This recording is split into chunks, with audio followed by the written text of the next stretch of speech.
Allô, allô! Bon mercredi. Aïe, c'est bizarre, moi. Super, là, j'étais trop... hein? On me voyait trop de haut. Fait que je vais attendre que vous joigniez à moi. Dites-moi allô, dites-moi comment ça va? Comment vous avez chaud avec la rentrée?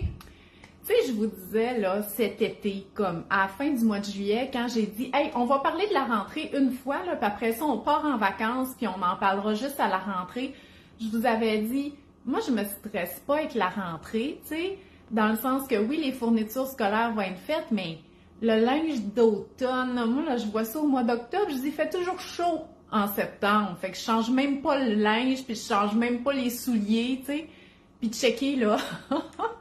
Il y a même des écoles qui sont fermées parce qu'il fait trop chaud. Fait que pour vrai, là, une chance que je me suis pas stressée avec le linge de la rentrée puis des souliers de la rentrée comme on est encore en été. Bon, hey, il y a déjà 15 personnes qui sont avec moi. Dites-moi allô. Aujourd'hui, je vais parler surtout à mes mamans de petits bébés parce que dans les dernières semaines, j'ai beaucoup parlé de collation, j'ai beaucoup parlé de la rentrée, du retour à l'école, mais je m'adresse aussi à mes mamans de petits bébés DME. Puis cette semaine, je voulais qu'on parle de ça. Donc, dites-moi allô, dites-moi si vous avez un petit bébé, s'il a débuté les solides, s'il va commencer bientôt. Et avant, j'ai des choses à vous dire. Premièrement, je vais avoir une conférence DME en direct jeudi prochain, pas demain, l'autre jeudi. Donc, elle va être en direct, en ligne, de 9h à 11h et bien sûr, elle va être enregistrée. Donc, si vous ne pouvez pas être là en direct, ou si vous pouvez être en direct, mais que votre bébé, bon, il pleure tout le long, vous allez avoir l'enregistrement pour l'écouter par la suite. La dernière conférence en direct a eu lieu au mois de juin. Donc, je trouve que c'est quand même le fun là, de partir là, le mois de septembre avec toute l'information en main.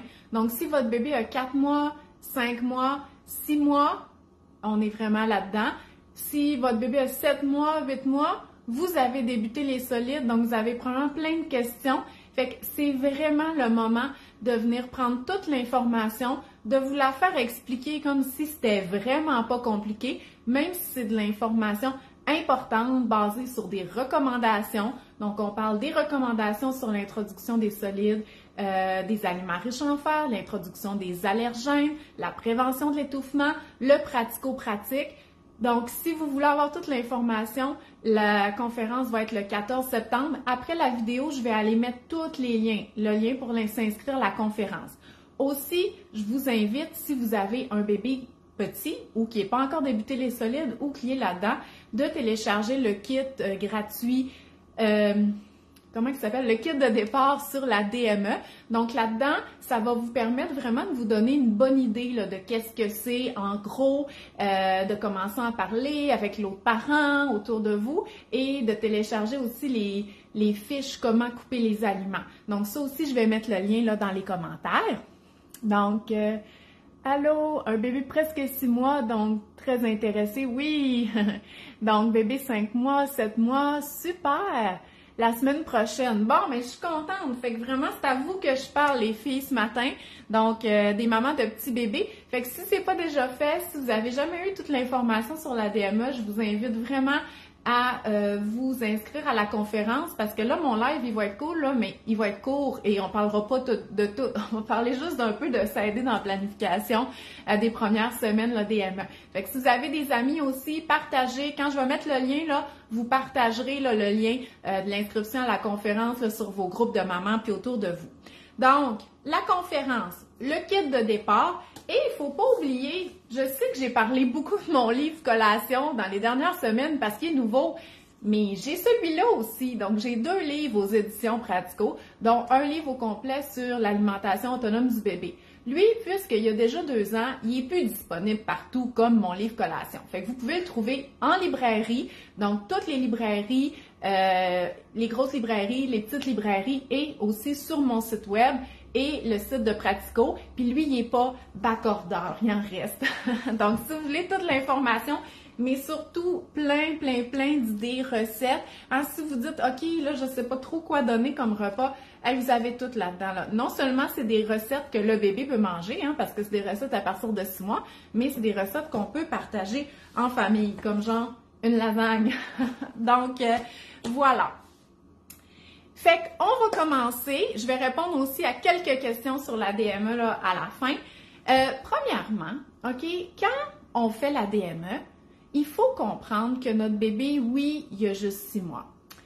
Oui, il faut couper les aliments d'une façon particulière, donc sous forme assez allongée pour que le bébé puisse les prendre, OK? Donc, on lui donne des gros aliments pour qu'il puisse les amener à sa bouche. Mais ce qu'il faut comprendre aussi, c'est que le bébé, il est là pour découvrir les aliments. Donc, même s'il débute à manger, il n'est pas obligé de manger des grandes quantités. On est vraiment dans la découverte. Donc, c'est important d'avoir là, ces aliments-là à la maison. Et aussi, vu que notre bébé est dans la découverte, ben, on va pouvoir lui cuisiner des aliments, mais on va essayer que ça reste assez brut, puis on n'utilisera pas trop de sucre ou de sel pour que le bébé découvre le vrai goût des aliments. Puis aussi, c'est qu'il n'y a pas besoin d'un surplus de sucre ou de sel. Donc oui, on va pouvoir cuisiner à notre bébé, mais ça va être de la cuisine maison. Donc, on va utiliser très peu d'aliments transformés. C'est pour ça que c'est vraiment important, OK, de faire le tour de notre garde-manger, frigo, congélateur pour voir qu'est-ce qu'on a comme inventaire.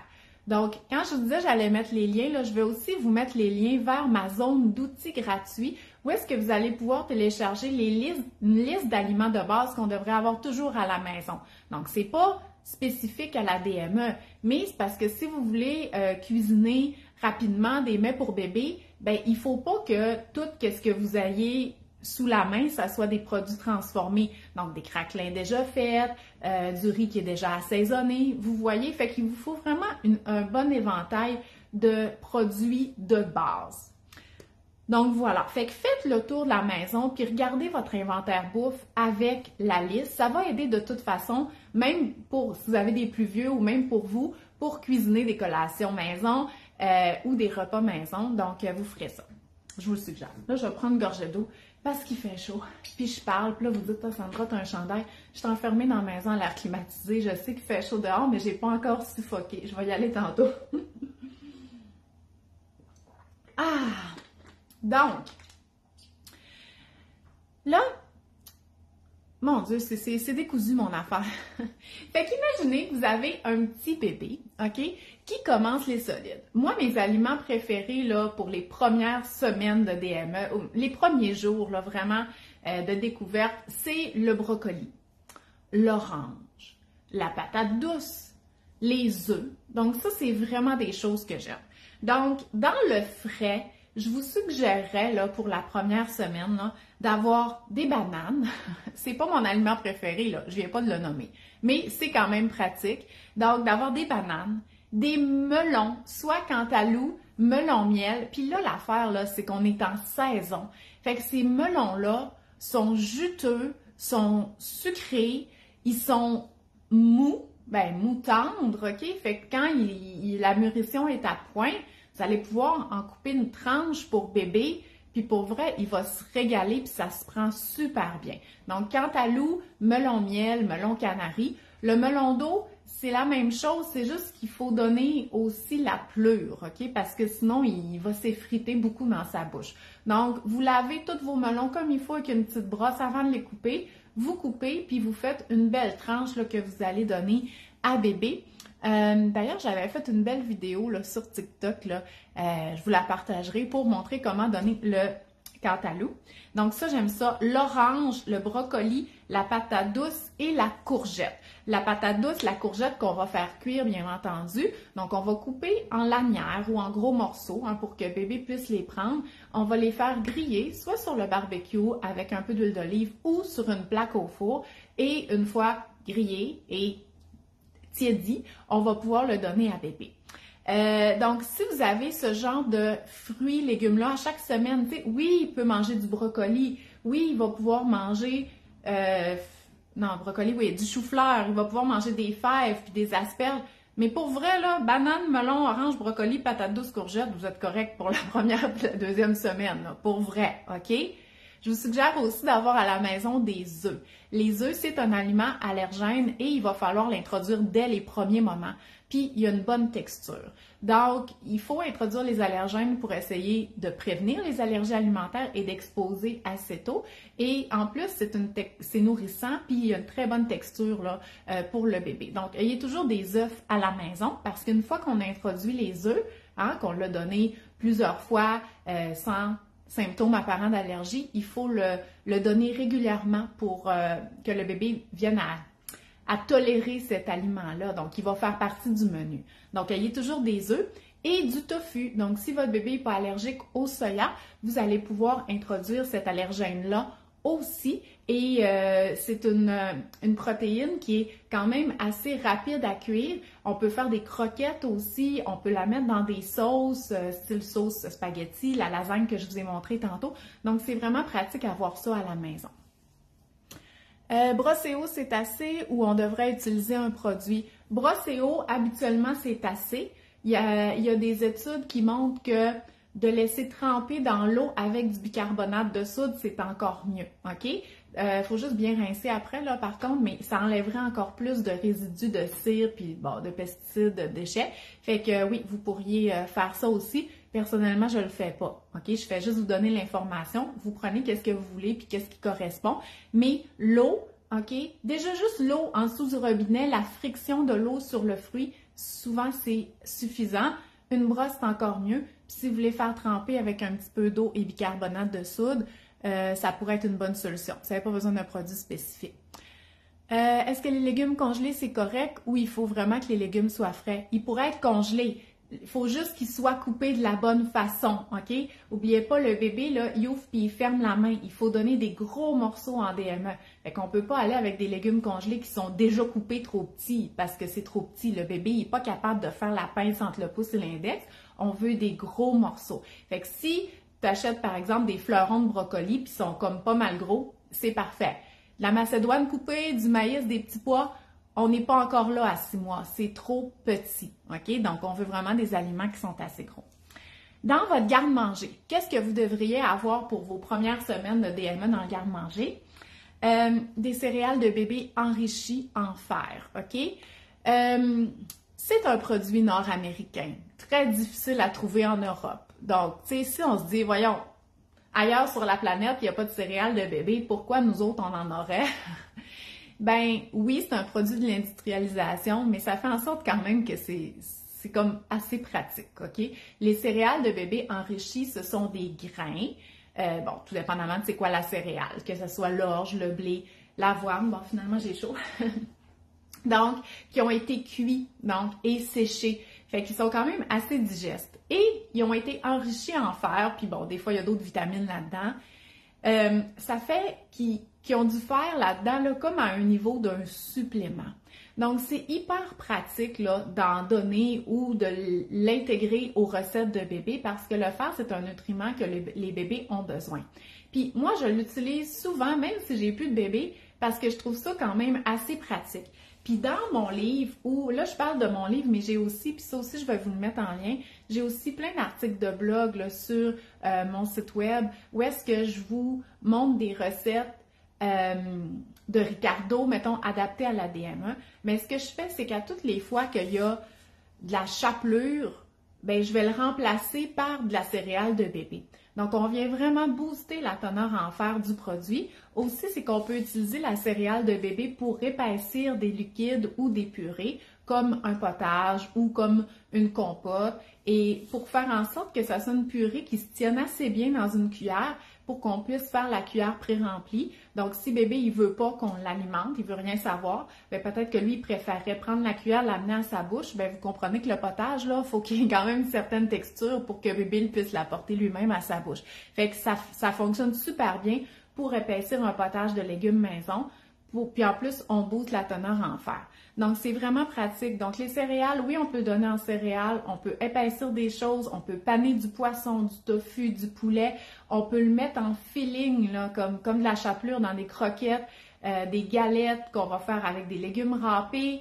On On peut faire comme un genre de petit bol smoothie dans lequel on va mettre des fruits écrasés, de la céréale de bébé, des beurres d'amande, ok? Fait que moi, je trouve ça vraiment pratique. On peut faire des gaufres, on peut faire des crêpes, on peut faire des petits biscuits, on peut faire plein d'affaires avec ça.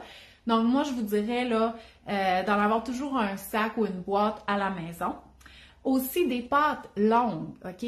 On a hâte là, de donner des petites choses à notre bébé, du macaroni puis tout ça, mais à 6 mois, il est trop petit. À 6 mois, on donne des grosses affaires. Fait que garnissez votre garde-manger de pâtes longues.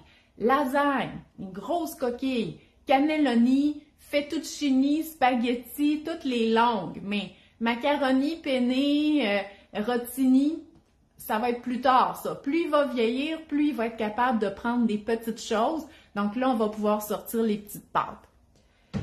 Ah, je vais reboire de l'eau.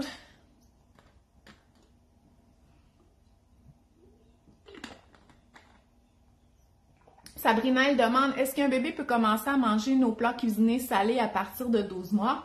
En fait, à 12 mois, là, on considère dans les recommandations que le bébé doit manger comme le reste de la famille.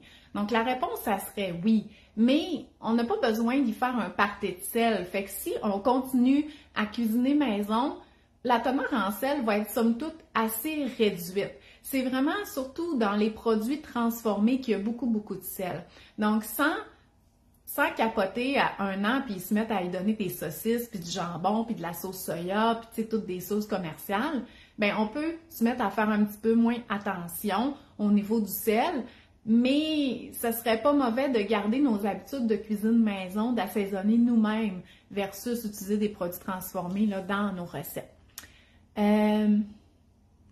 Ah, Catherine, elle dit qu'elle est en train de regarder mon nouveau livre Collation Maison, acheté hier au Costco.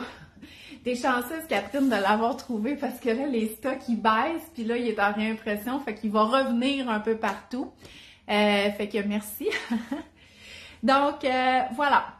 Fait qu'au garde-manger, une autre chose qui est vraiment pratique, il en restait 3.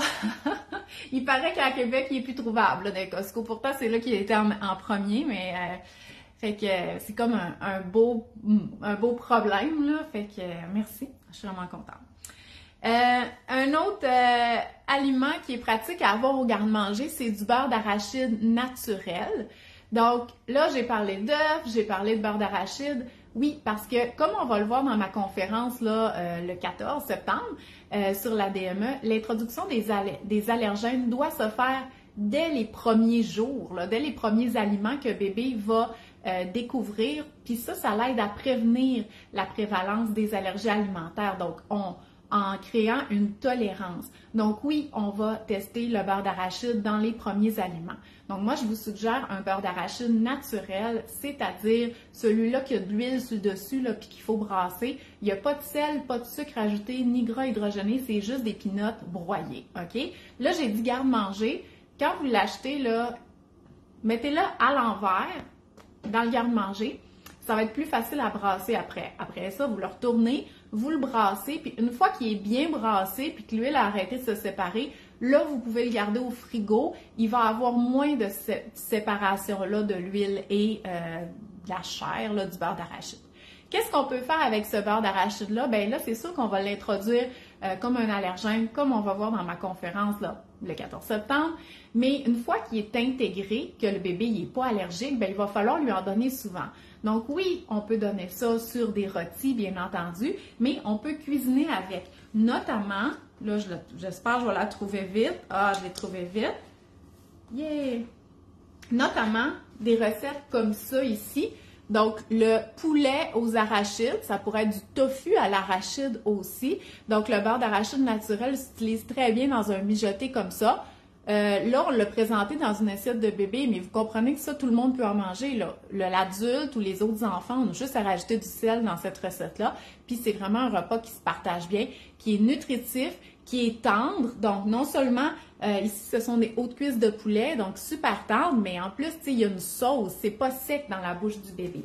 Aussi, on peut ajouter le beurre d'arachide naturel aux crêpes, aux gaufres, sur la rôtie. Bon, je pense que je l'ai dit. Mais ce que j'aime beaucoup, moi, c'est notre fameuse banane, OK? Qui est quand même est molle, mais en DME, c'est que bébé a tendance à l'écraser beaucoup. Fait que moi, ce que j'aime avec la banane, c'est de l'écraser à la fourchette, mettre un petit peu de beurre d'arachide ou de beurre d'amande, ça c'est un autre allergène là, qu'on va introduire, et un petit peu de céréales de bébé. Donc, on fait l'espèce de purée grossière là, avec ça, juste en écrasant la fourchette. Ça tient super bien dans la cuillère et c'est hyper nutritif pour le matin. Là. Fait que moi, j'adore ça. Fait que si vous avez le beurre d'arachide naturel là, au garde-manger, en tout cas, ou au frigo, ben vous allez pouvoir vous dépanner souvent le matin là, pour votre bébé. Bon, je vais regarder.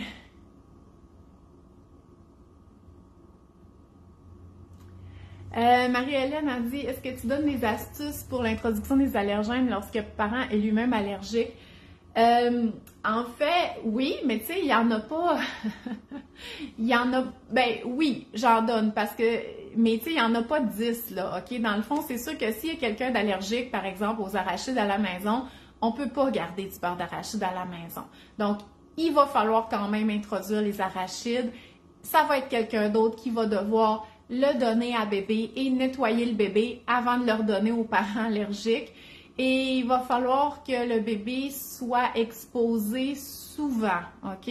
Fait qu'il faut penser à cette logistique-là avant l'introduction des aliments parce que une fois qu'on introduit l'allergène, il faudrait qu'il en reçoive à chaque semaine. Donc, qui va lui en donner, quand, est-ce que ça va être la voisine, la grand-mère, l'amie, la nounou, peu importe, là. Fait qu'il faut penser à cette logistique-là. Fait que j'en parle beaucoup plus parce que, je veux dire, je parle des allergènes d'une façon plus longue, là, mais en gros, c'est ça. Aussi, quand on est dans une famille à risque d'allergie, on peut attendre 6 mois pour donner les allergènes, mais on peut les donner un petit peu plus tôt aussi. Donc, entre 4 et 6 mois, ça peut avoir un effet préventif, là, encore plus. Sabrina a dit, bébé, il joue avec la nourriture. Je vais répondre à ta question tantôt, Sabrina, parce que c'est dans les 3 questions que je me fais le plus demander en DME, fait que je les ai gardées pour la fin. Donc, au congélateur pour nos premières semaines DME, qu'est-ce qu'on peut avoir? Ben, du pain à grains entiers. Le pain, il faut le faire cuire, OK? On donne pas du pain pas cuit à bébé parce que c'est une texture collante puis c'est à risque d'étouffement. Donc, la prévention des étouffements, ça, c'est quelque chose qu'on voit en profondeur là, dans ma conférence. Donc, on peut donner du pain grillé. On y fait des toasts. C'est ça qu'il faut comprendre. Mais, quel type de pain on va lui donner? Ben, le bébé, là, il est en fabrication hein, de son microbiote. Donc, en lui donnant un pain qui a des fibres, un pain à grains entiers, que ça soit multicéréales, blé entier, à l'avoine, au quinoa, il y en a plein maintenant. Ben ça, c'est toutes des fibres qui sont différentes et qui vont nourrir des bactéries de façon différente dans l'intestin. Donc oui, c'est avantageux pour le bébé qu'on choisisse un pain qui a des fibres. Donc, on pourrait donner du pain blanc, il n'y a aucun problème, mais vu que bébé ne mange pas beaucoup, on peut essayer d'optimiser le peu qu'il va manger en lui donnant des aliments qui sont plus complets là, nutritionnellement parlant. Donc, du pain à grains entiers au congélateur, comme ça, il ne va pas pourrir sur le comptoir parce que bébé va manger peut-être une petite lanière gros comme ça. Fait qu'on le fait griller avant de lui donner. Puis, qu'est-ce qu'on donne sur la toast? Ben, on peut donner des compotes, on peut donner des fruits écrasés, on peut mettre du beurre non salé, on pourrait mettre du beurre d'arachide. Fait qu'il y a vraiment une variété de choses là, qu'on pourrait lui donner. On peut couper notre pain comme ça, en triangle, en carré, en lanière, tant qu'il est assez gros pour être pris là, dans la petite main du bébé. Donc, Catherine, je vais répondre à ta question tout de suite. Ça n'a pas nécessairement rapport avec la DME, mais est-ce que c'est vrai qu'on doit passer du lait 3,25 au 2% à l'âge de 2 ans? Ben c'est... Je ris parce que c'est la façon que tu as posé ta question. Est-ce qu'on doit passer? Tu fais ce que tu veux, OK? Moi, je n'ai jamais passé au 2%. Si vous avez déjà vu mes épiceries, j'achète encore du lait 3,25 parce que c'est mon préféré. Mais c'est sûr que pour l'enfant en bas de 2 ans, le lait, si on boit du lait de vache là, dans la famille, ben le 3,25 est préférable parce qu'il y a plus de gras, donc il est un peu plus nourrissant. Mais c'est vrai qu'à l'âge de 2 ans, l'enfant pourrait boire du lait 2%, puis ça serait suffisant parce qu'à 2 ans, il mange du solide, là. Le lait, il vient juste compléter les apports. Mais est-ce que tu dois le faire? Non, c'est toi qui décides. Si, mettons, toi, là, vous buvez du 1% chez vous, puis là, tu achetais juste du 3,25 pour le bébé, puis que là, ton bébé a 2 ans, bien là, tu pourrais passer au 2% dans le but un jour de retourner au 1%. Mais ça, c'est vraiment une question de goût. Nous, avant, genre il y a 15 ans, là, on prenait probablement du 2%. On dirait que j'ai plus aucun souvenir. Puis là, après ça, on a eu des enfants, on est passé au 3,25, puis on n'est plus jamais retourné en bas. Fait que c'est important d'aller vers quelque chose que vous aimez. Mais oui, tu as raison. Dans la façon comment tu as posé ta question, c'est est-ce qu'on doit? T'es pas obligé. Mais si vous voulez diminuer le pourcentage, oui, 2 ans, 2%.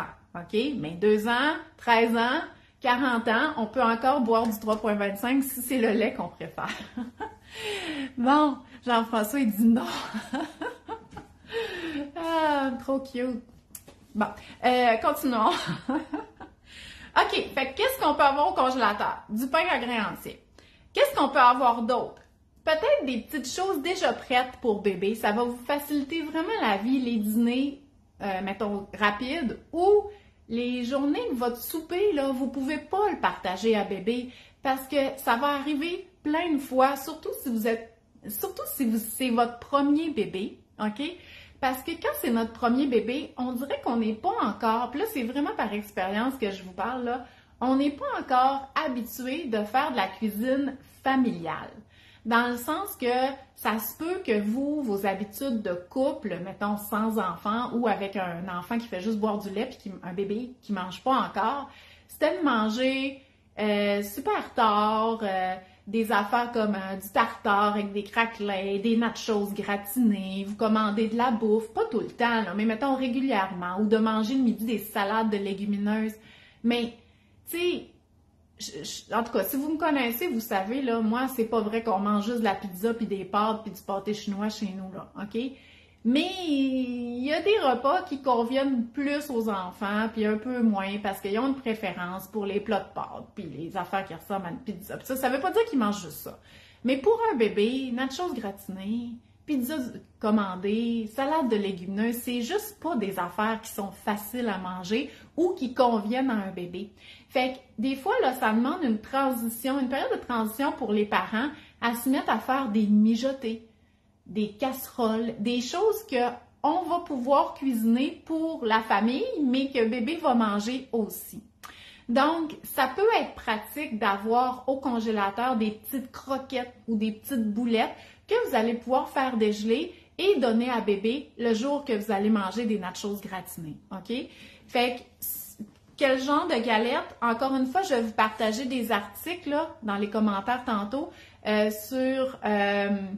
Hey Jean-François, t'es pas supposé venir me chercher?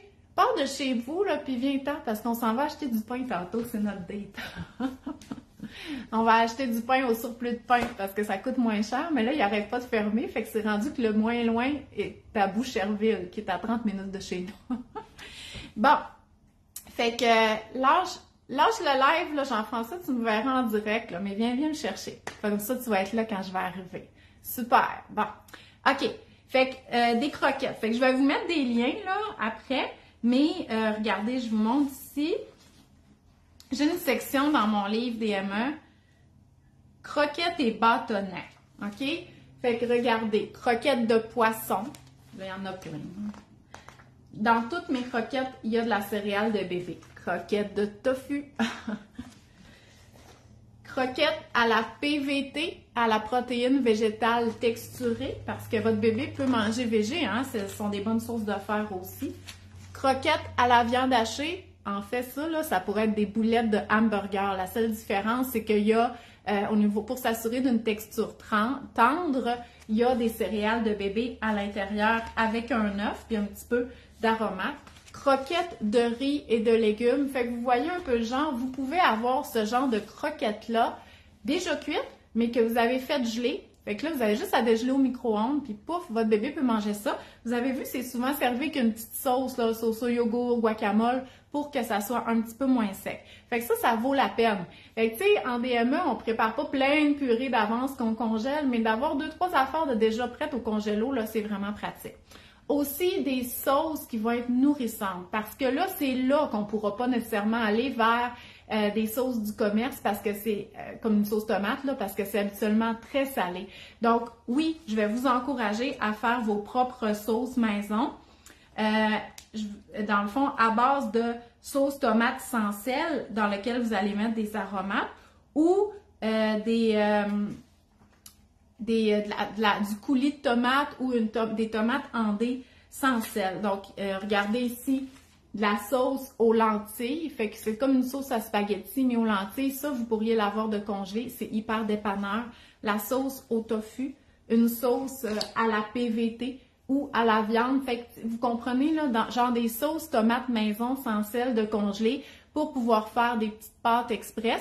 Puis ces sauces-là que je viens de vous montrer, mais c'est pas juste des tomates, là. Il y a des sources de fer à l'intérieur. Donc, la PVT, le tofu, le soya, la viande, ben pas tout en même temps, là. Les lentilles, donc ce sont des sources de fer. Donc ça, c'est vraiment pratique d'avoir ça au congélateur. Oui, les croquettes de riz et légumes, un must ici pour mon presque 2 ans. Mais pour vrai, Andréane, là, c'est vraiment une bonne recette, OK? Fait que même après la DME, tu sais, on regarde qu'est-ce qu'on a dans le frigo, là. Des œufs, des vieux légumes, on râpe ça, on fait des croquettes, là. Pour le dîner, là, c'est toujours parfait, peu importe l'âge, pour vrai. Sabrina, elle demande à quelle fréquence il est conseillé de donner des protéines animales à bébé. En fait, le bébé pourrait être végétarien, OK? Si vous êtes une famille végé, puis vous prévoyez pas donner des protéines animales à bébé, c'est correct, OK? Ce qui est important de donner à bébé, c'est des aliments riches en fer, notamment des protéines riches en fer. Et ces protéines végétales-là qui contiennent du fer, on parle des légumineuses, comme les lentilles, les pois chiches, les haricots. Tantôt, j'ai dit que la salade de légumineuses, c'était pas un bon repas pour bébé. C'est vrai, mais une croquette de pois chiches, un mijoté de pois chiches où est-ce qu'on écrase les pois chiches, la sauce tomate aux lentilles, un pain de lentilles, ça se donne tout à fait à bébé DME. Donc, les légumineuses, c'est une source de c'est une source de fer d'origine végétale et les produits du soya, ok, donc la protéine végétale texturée, le tofu, les edamame, mais là, il faudrait les mettre en purée, là. Mais ça, les produits du soya, c'est une bonne source de fer aussi pour les bébés, mais d'origine végétale. Fait qu'il n'y a personne qui oblige le bébé à être omnivore puis à manger aussi des protéines animales. Cela dit, si vous en mangez, comme moi, nous, on mange de tout, autant du végé que du animal, ben, vous en donnez à la fréquence que votre famille en consomme. Voilà. Encore des petits trucs en vrac. Fait que là, on a parlé du frais. Je vous le dis vite, là. Qu'est-ce qu'on devrait avoir là, pour nos premières semaines DME à la maison?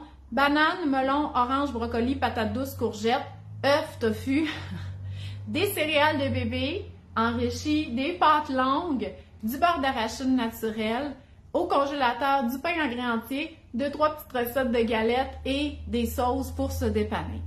Des petits trucs qui vont vous aider, OK, c'est de planifier 2 à 3 repas dans la semaine qui vont convenir à bébé. Si votre bébé il commence là, la semaine prochaine la DME, là, vous n'avez pas besoin de faire un menu avec 3 repas et tout ça, il ne mangera pas grand-chose, OK? Ayez ces aliments-là à la maison, puis planifiez peut-être 2 repas que vous allez pouvoir partager à bébé. Ça veut dire que ces repas-là, ils vont être cuisinés maison avec pas vraiment beaucoup de produits transformés pour pas que ça soit trop salé. Puis vous allez pouvoir le donner à bébé. Par exemple, vous faites une plaque de viande, par exemple, là, des hautes cuisses de poulet et de courgettes et de patates douces. OK? Bon, c'est un repas, ça. Donc, c'est juste que là, l'assaisonnement, vous allez peut-être mettre huile d'olive, citron, ail, oignon, herbes fraîches, mais vous ne mettrez pas de sel. Mais ce repas-là, vous allez pouvoir le donner à bébé. Il va pouvoir manger la patate douce, un petit morceau de viande, puis la courgette. Il va pouvoir. Et vous pourriez planifier aussi un mijoté, comme par exemple un genre de bouillie dans lequel il va avoir et des légumes et un rôti de palette, par exemple, puis vous pourriez donner ces éléments-là à bébé, qui quand il va être bien cuit. Fait que voilà, mais vous pouvez quand même manger des nachos. Le soir que vous allez manger des nachos, c'est pas ça que vous allez offrir à bébé. Ça va être soit un reste des autres repas que vous allez avoir préparés ou les choses que vous allez avoir pour vous dépanner, comme par exemple les œufs.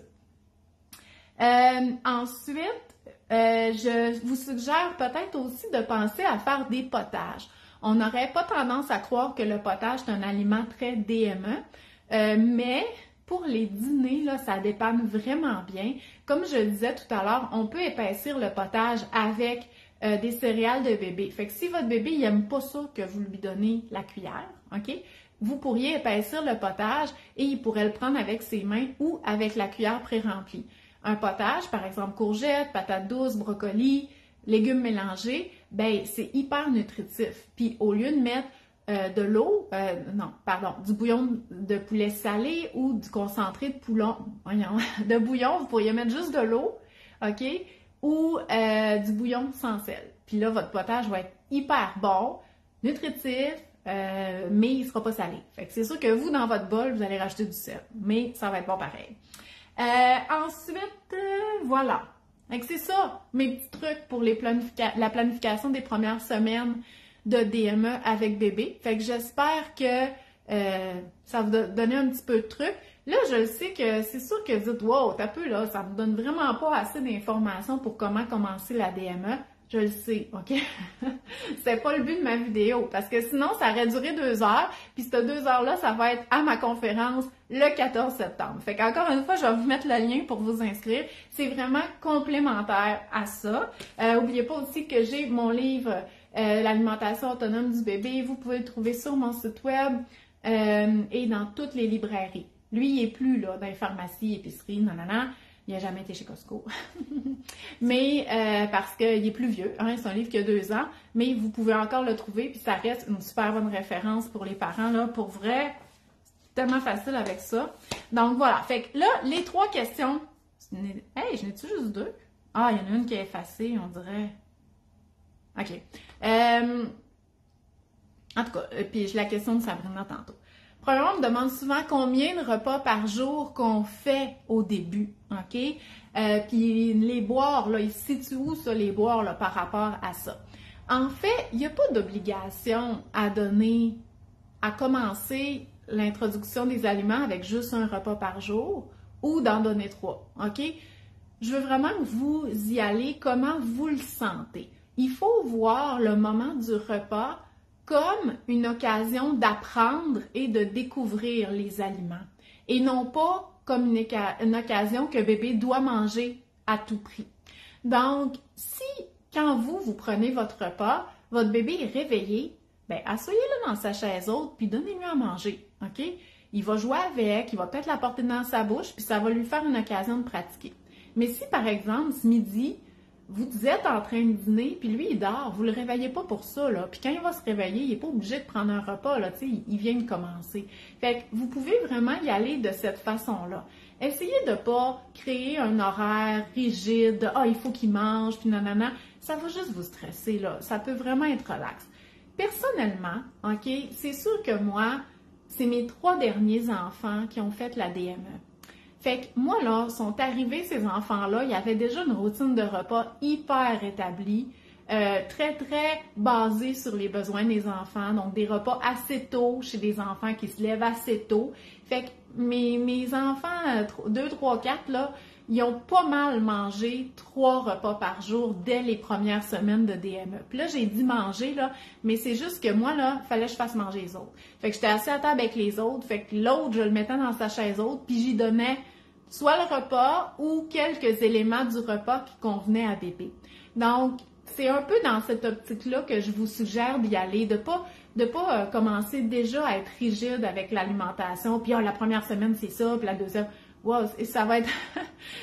Il faudrait que ce soit plus relax que ça, parce que vous allez voir qu'il y a des journées que bébé veut rien savoir, il est pas de bonne humeur, il est fatigué, puis il y a d'autres journées qui est super, fait qu'on peut jamais se fier là à hier il a aimé ça, puis non, fait que bébé c'est plein de surprises, ok? Fait que voyez ça d'une façon plutôt relaxe. Au sujet des boires, encore une fois, là, je sais que je vous apprends rien, puis je sais qu'on se fait quand même embarquer dans des patterns comme ça, mais le bébé, il n'est pas supposé avoir un horaire de boire, OK? C'est supposé être à la demande. Fait que, mettez-vous pas non plus à calculer ça tout comme si c'était une certitude ou que c'était rigide, OK?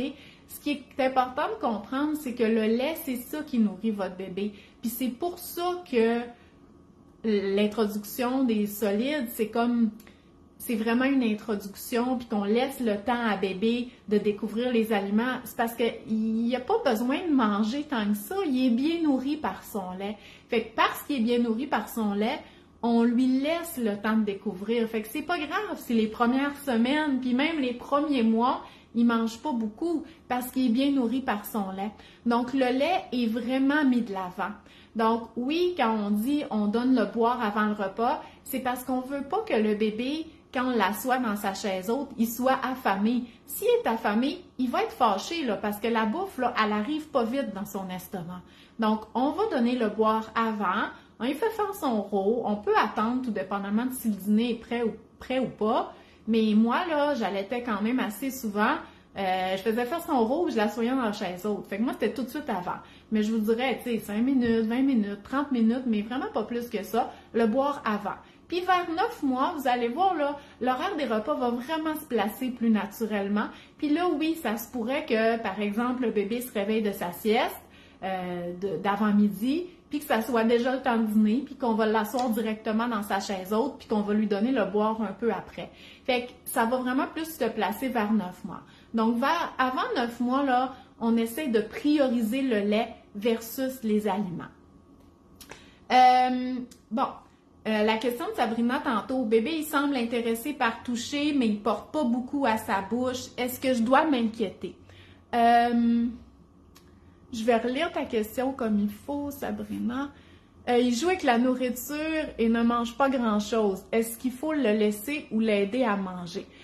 Ben, c'est ça. Donc là, premièrement, moi, dans la question, la façon que j'ai formulée, est-ce que je dois m'inquiéter? Non, inquiétez-vous pas, OK? Il faut vraiment se rassurer. Bon, là, bien entendu, là, on parle d'un bébé que la croissance est bonne, qu'il n'y a pas de problème nutritionnel ou de croissance, OK? Mais votre bébé, n'oubliez pas, il est bien nourri par son lait. Il était bien nourri par son lait avant qu'il commence à manger. Il est encore bien nourri par son lait parce qu'on a commencé à lui donner à manger. Donc, il ne faut pas s'inquiéter. Il faut vraiment se mettre dans le mindset qu'on lui fait découvrir les aliments. C'est une introduction, OK?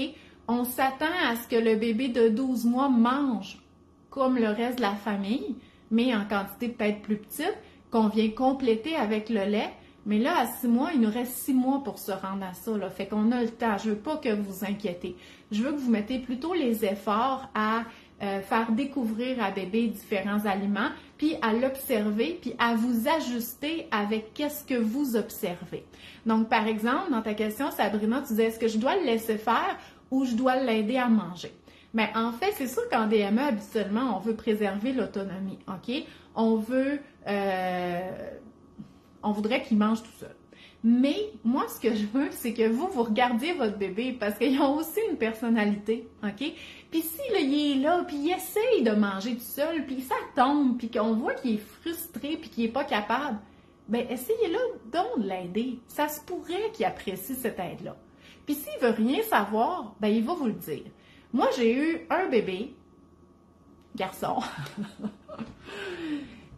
Lui, là, il était paresseux. OK, il n'est plus de même. Mais quand c'était un bébé, c'était un gros buveur. Bon, comme tous mes bébés, là. Mais lui, là, s'il avait pu boire, là, puis jamais se mettre à manger, là, puis la facilité, il l'aurait fait. Fait que là, il était là, il me regardait, là, avec ses grosses joues, là, puis il mangeait un peu. Il était comme, tu sais, puis là, fait que je coupais son spaghetti, puis je lui donnais à la cuillère, puis il mangeait, il voulait que je l'aide, OK? Puis c'est ça, répondre aux besoins de son bébé, c'est d'observer qu'est-ce qu'il nous dit, puis d'être là pour, tu sais, adapter les choses. L'autre d'après, non plus, elle mangeait pas beaucoup. Ben, elle me regardait, ses gros joues, mais elle, si j'essayais de l'aider, voulait rien savoir. Fait que tu la laisses faire dans ce temps-là. Fait que c'est pour ça, Sabrina, ta question est importante, mais c'est pas tu dois faire ça ou ça. Observe ton bébé, essaie des affaires. Si tu vois qu'il est malhabile, qu'il échappe tout, c'est pas coupé de la bonne façon, si tu vois qu'il se met tout dans la bouche, ben adapte, OK? Adapte qu'est-ce qui se passe pour que ça soit facilitant pour lui. Et le bébé qui mange pas beaucoup, ben c'est normal, encore une fois. Il y en a qui mangent beaucoup, il y en a qui mangent pas beaucoup, il y en a que juste regarder la nourriture, c'est déjà beaucoup, OK? Il y en a qui vont se mettre tout dans la bouche le premier repas. C'est qu'ils ont vraiment des personnalités. Puis le corps, il fonctionne différemment d'un bébé à l'autre parce que ça se pourrait très bien que le bébé qui mange pas beaucoup, puis le bébé qui mange beaucoup, mettons vous avez des jumeaux par exemple, la courbe de croissance soit pareille, OK? Fait que, tu sais, on peut pas expliquer ça de même, juste il faut qu'il mange pour grandir et tout ça, surtout quand il boit du lait, parce que le lait, le bébé va aller compenser avec le lait, ce qu'il n'a pas mangé, puis tout ça, OK? Fait que, il mange pas beaucoup, ça se peut. Pourquoi qu'il mange pas beaucoup? Ben, c'est nouveau, il est malhabile, c'est plus difficile à manger, il avait pas très faim, c'était pas une bonne journée.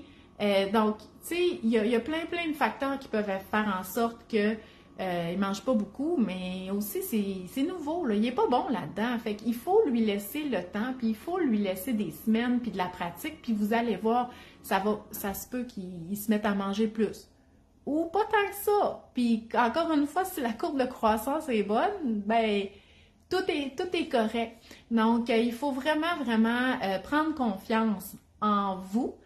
En fait, pour prendre confiance en nous, en nos interventions par rapport à l'introduction des aliments, ben il faut s'informer. C'est pour ça que je vous conseille vraiment ma conférence. Oui, vous allez tout savoir, mais ça va vous donner cette confiance-là. Puis après ça, ben c'est de prendre confiance en son bébé. OK? Le bébé, bon, il arrive lui là, mais il est en train de m'écouter. Ah, bon. Là, je parle de mon chum, là. Bon, OK. C'est de prendre confiance en son bébé. Parce que notre bébé, là, il nous parle pas, mais il nous parle en même temps, par ses gestes, par ses façons d'être. Fait que soyez à l'écoute de ça. Vous faites bien ça, OK? Il y a personne qui connaît plus son bébé que le parent. Fait que c'est vraiment à vous d'adapter ce que vous avez appris à qu'est-ce que vous observez avec votre bébé. Fait que les amis, c'était ça pour cette semaine. N'oubliez pas, je vais mettre tous les liens dans les commentaires. Fait qu'on n'oubliez pas de partager aussi cette vidéo-là et la conférence autour de vous, aux autres parents là, qui pourraient être intéressés. Et bien, on se voit la semaine prochaine pour une autre vidéo. Et merci d'avoir été là. Je vous souhaite une belle journée.